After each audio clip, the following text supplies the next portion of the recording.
You'll be sorry that you messed with the U.S. of A. Now brought to you courtesy of the red, white, and blue. What's up, guys? Your boy Benny. I will begin by saying I'm not a massive music fan. I wouldn't be able to tell you who's on the Billboard Top 100, who's on the top of the rap charts, rock charts, country music charts, bluegrass charts. I put in my headphones at the gym and I listen to books. And so I'm a dork, nerd, and whatever. That's just me.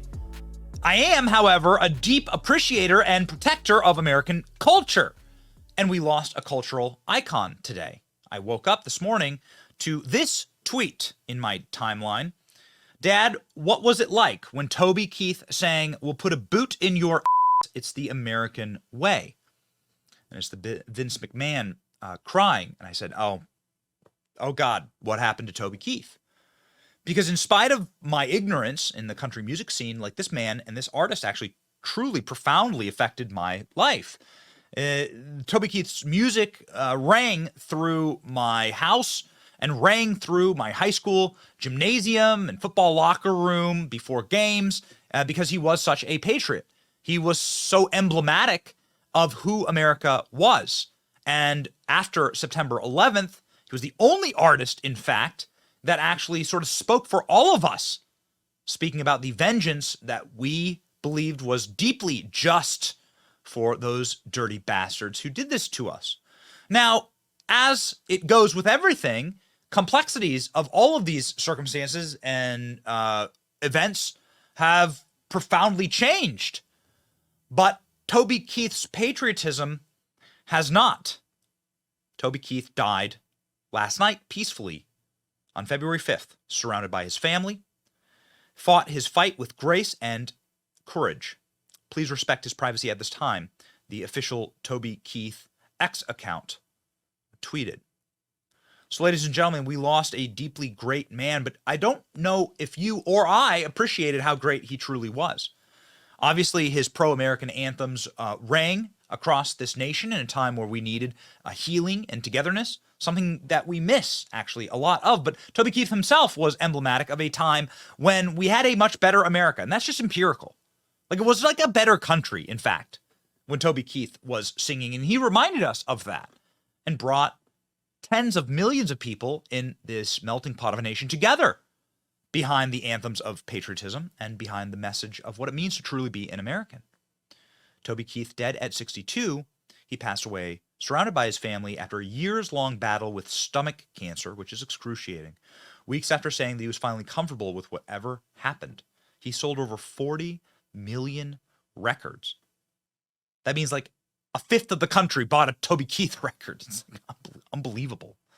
Toby Keith on repeat all day. This is the way that so many feel right now. Don Jr., we lost a legend this week. R.I.P. Toby Keith, posting this great image of Don with Toby Keith. Toby Keith took 11 USO trips abroad. By the way, you don't get like paid for this. You don't get like to make millions on USO tours. You do them for free as an artist. He took 11 trips abroad to support our troops. God bless him. May he rest in peace. This is Toby Keith playing in what absolutely looks like Afghanistan based on the mountains there, and playing to like a little small band of brothers here. Playing a little set on a clapboard, little landing strip. It's amazing, this man. But it gets so much better. When I was thinking about what to say during this tribute, because again, I'm not a massive music fan, okay? I wouldn't be able to tell you about everything that happened in Toby Keith's life. I haven't followed it exceedingly closely. But I have followed sort of like a vibe for the man.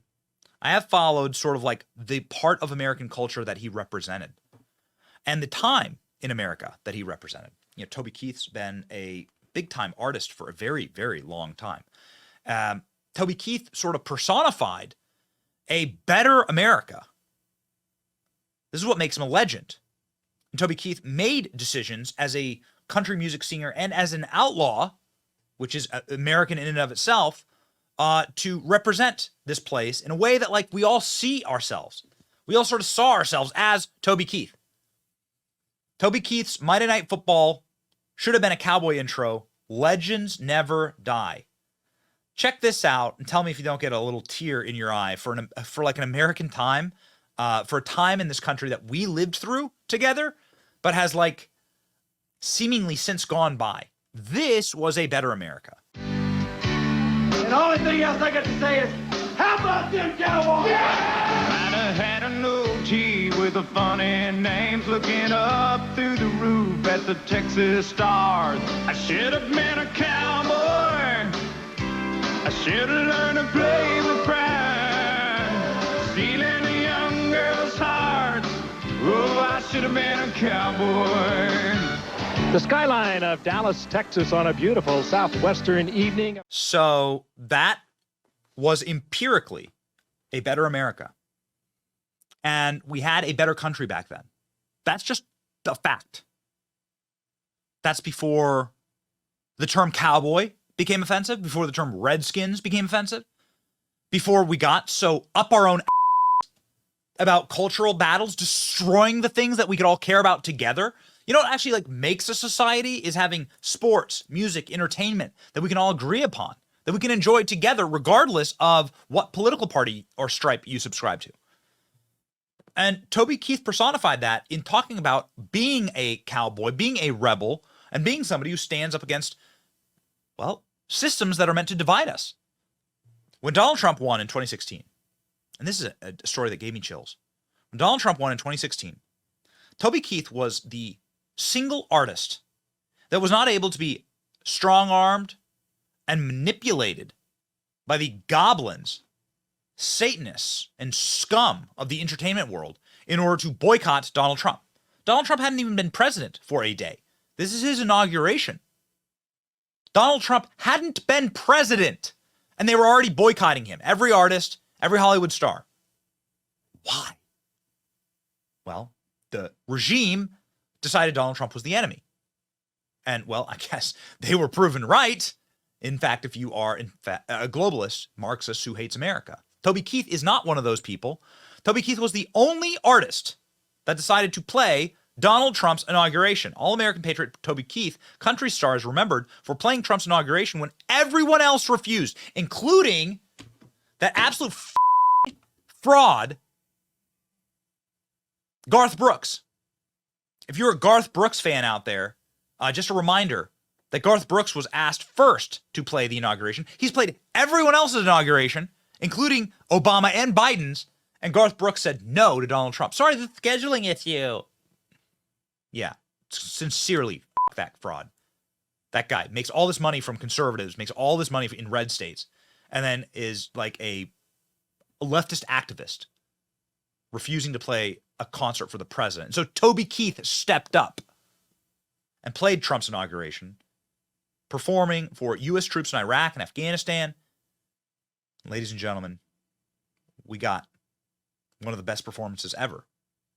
Check this out. Popular artists in history, Toby Keith.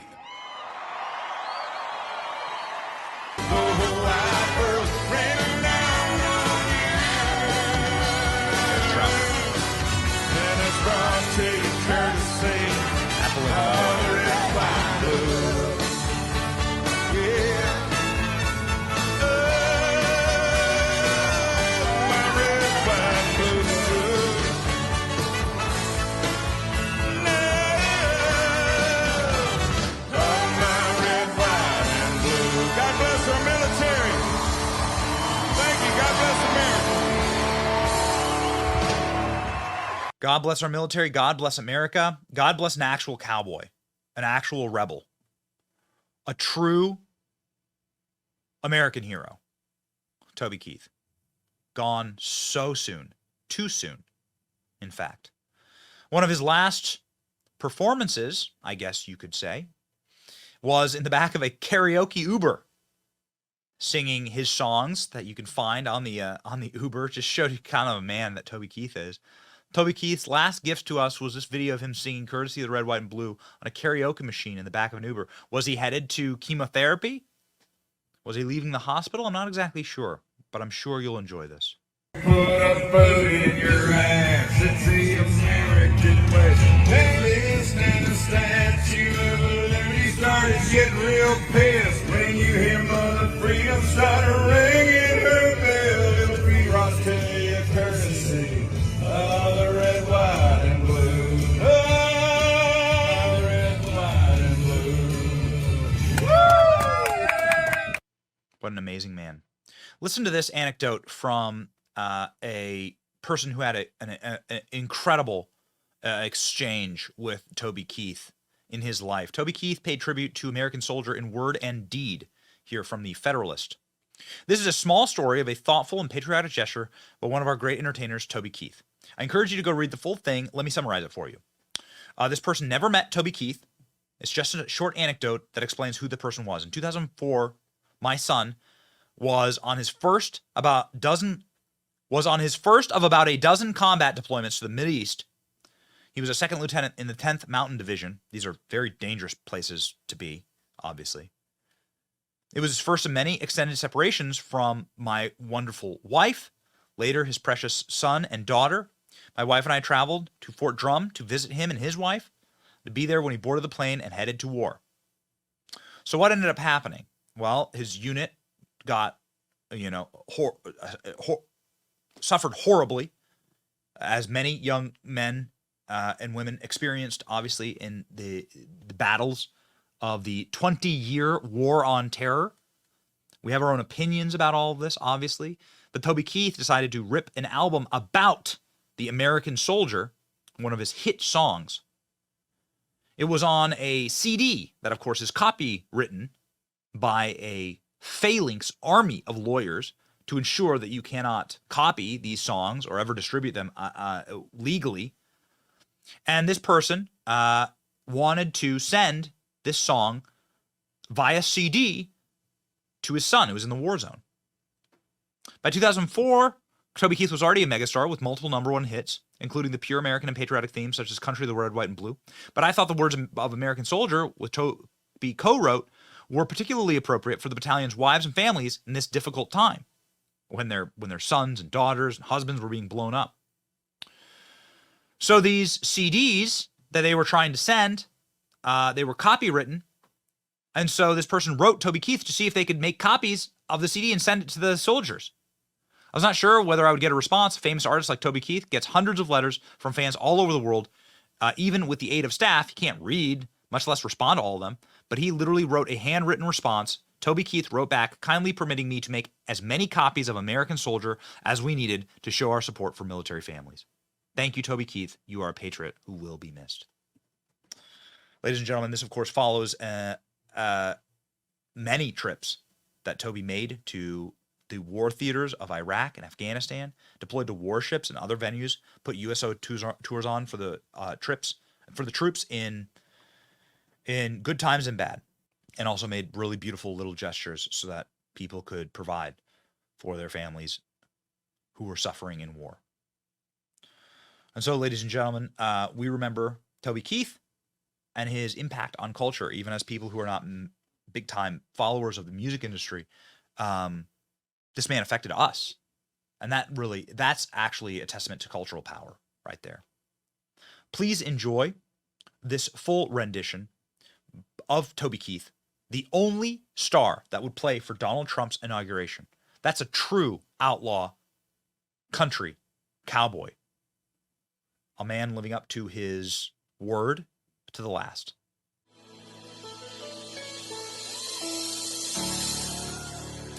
I'm just trying to be a father, raise a daughter and a son, up and out of bright and early, small business in my suit. I don't do it for the money, I got bills that I can't pay, just do it anyway. I can't call in sick on Mondays when my weekend's been too strong. You can bet that I'll stand ready when the wolf growls at the door. And I will always do my duty, no matter what the price. I know the sacrifice, freedom don't come free. I'm an American soldier, and I will proudly take a stand. When liberty's in jeopardy, I will always do what's right. American soldier.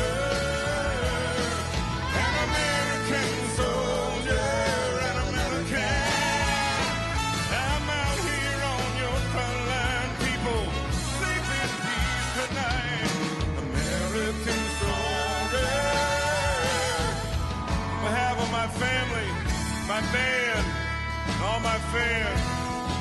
I want to salute the Army, Navy, Air Force, Marine, and the Coast Guard. Thanks to Barack Obama for your service, and thanks for the 45th President of the United States, Donald Trump. I salute you.